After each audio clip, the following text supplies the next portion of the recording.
ছোট গ্রামে বাস করত দুই বোন, সাবিহা ও নুসরাত। ছোটবেলায় তাদের মা মারা যায়, পরে তাদের বাবা আবার বিয়ে করেন। কিন্তু তাদের নতুন সৎ মা রাশিদা ছিল খুব নিষ্ঠুর। এই সাবিহা, উঠোন এখনো পরিষ্কার হয়নি কেন? আর নুসরাত, কাঠ কাটা শেষ হলো না এখনো? মা, এখনই করছি। মা, একটু সময় দাও। সারাদিন কঠোর পরিশ্রম করলেও তারা ঠিকমতো খাবার পেত না। একদিন অনেকদিন পর তাদের বাবা হাসে মালি বাড়ি ফিরলেন। আমার মেয়েরা কোথায়? সাবিহা, নুসরাত, ওদের কথা জিজ্ঞাসা করছ?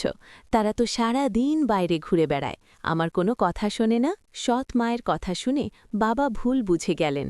সেদিন সন্ধ্যায় দুই বোন মাঠে ঘাস কাটছিল। আপা, আমার খুব ভয় লাগছে।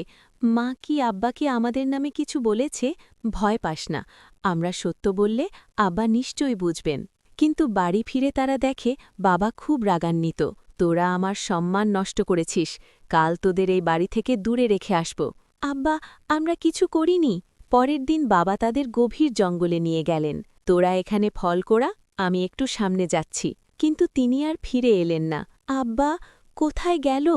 মনে হয় তিনি আমাদের ফেলে চলে গেছেন। দুই বোন হাল ছাড়েনি। তারা বনের ফল আর মধু সংগ্রহ করে বাজারে বিক্রি করে জীবন চালাতে লাগল। একদিন রাজ্যের উজির শিকারে এসে সাবিহাকে দেখে অবাক হয়ে গেলেন। এই মেয়েটিকে, কত ভদ্র আর সুন্দর! খবর রাজপ্রাসাদে পৌঁছালে বাদশাহ সাবিহাকে বিয়ের প্রস্তাব দিলেন। আমি রাজি, কিন্তু আমার বোনকে আমি ছাড়া যেতে পারব না। তাই সাবিহা বুদ্ধি করে পথে পথে সর্ষের বীজ ছড়িয়ে দিল। কয়েকদিন পর সর্ষে ফুলের পথ ধরে নুসরাত রাজপ্রাসাদে পৌঁছাল। আপা, তুমি এখানে? নুসরাত, তুমি এসে গেছ।